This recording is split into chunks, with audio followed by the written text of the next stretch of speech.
Good afternoon all of you. How are you?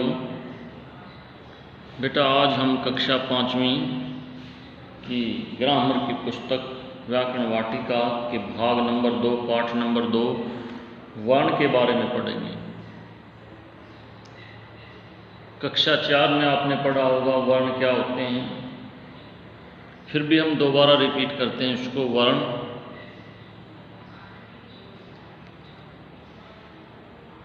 जिसके और टुकड़े ना हो सकें, ऐसी ध्वनि जिसके और टुकड़े ना हो सकें।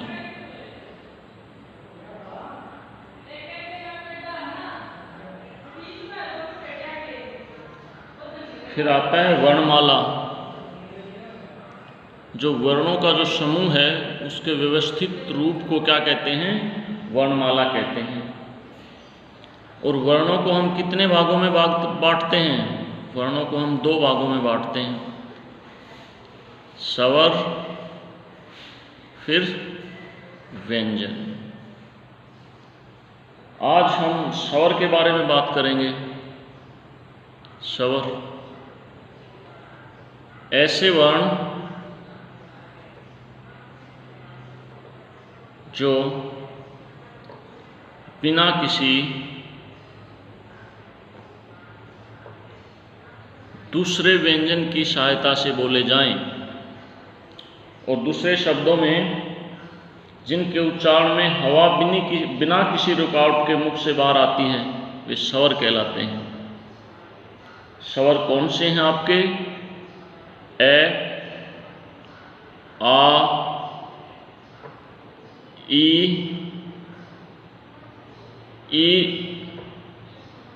उ, री, ए, आई, ओ, आउ, और फिर इसको क्या बोलते हैं? ओ। आ और ओ की आवाज़ दोनों की इकट्ठी आती है, ना पूर्ण आ की आवाज़ आती ना पूर्ण ओ की आवाज़ आती।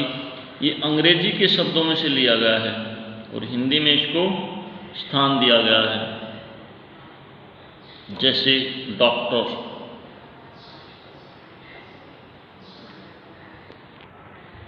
फिर स्वर के भी 2 भेद हैं, ह्रस्व स्वर और दीर्घ स्वर। नंबर 1 पे क्या आता है आपका? ह्रस्व स्वर। ह्रस्व स्वर ऐसे स्वर जिनके बोलने में कम से कम समय लगता है, उसे आप क्या बोलोगे? ह्रस्व स्वर।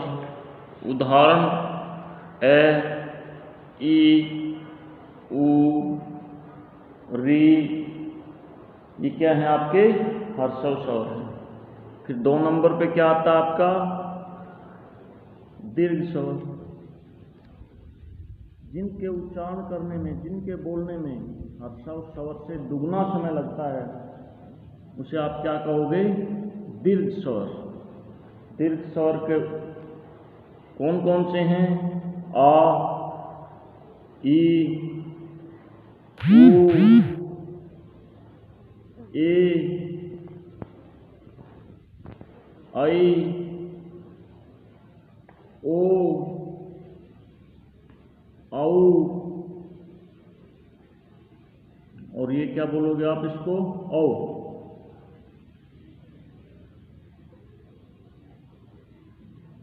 फिर आपका आता है अनुस्वार।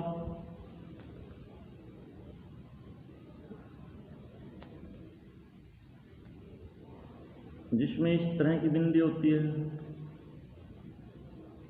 बिंदु जिसको बोलते हैं, जैसे बंदर, अंदर, मंदिर,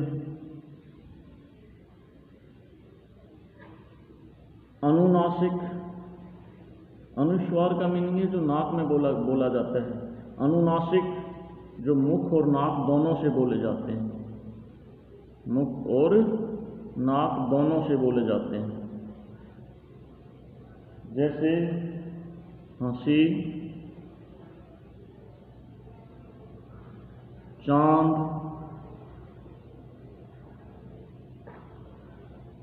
आंख आदि। विसर्ग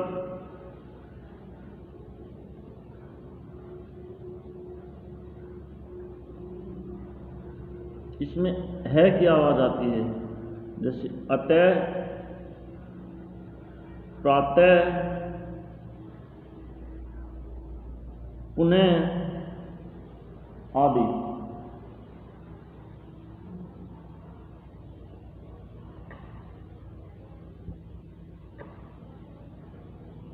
अनुस्वार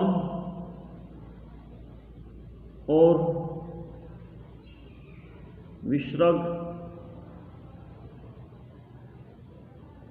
दोनों को क्या कहा जाता है? आयोग वहा बोला जाता है। क्या बोला जाता है? आयोग वहा कहा जाता है। स्वर और इनकी मात्राओं के बारे में मैंने कक्षा 4 में सब कुछ बताया है, वो वीडियो भी आपको भेज दिया जाएगा। तो आज आपको जैसे रे में ऊ की मात्रा लगाते हैं, छोटे ऊ की लगाते हैं तो ये ऐसे बनता है, और रे में बड़े ऊ की लगाते हैं, ऐसे लिखा जाता है। ये सब कुछ मैंने 4th क्लास का जो वीडियो है उसमें बनाया है, वो भी आपको भेज दिया जाएगा। व्यंजन के बारे में हम कल पढ़ेंगे। कुछ भाग व्यंजन का जो ऊपरी तौर पर है वो 4th क्लास में आपको बताया है, 4th क्लास की वीडियो में, तो उसे भी समझने की कोशिश करना। कल हम आरंभ करेंगे संयुक्त व्यंजन से।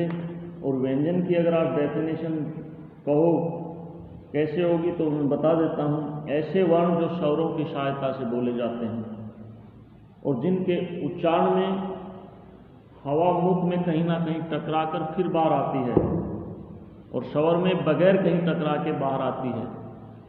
तो बहुत सी डेफिनेशन दी हुई हैं। आप ये भी कह सकते हो ऐसे वर्ण जो स्वरों की सहायता से बोले जाते हैं उन्हें हम व्यंजन कहते हैं।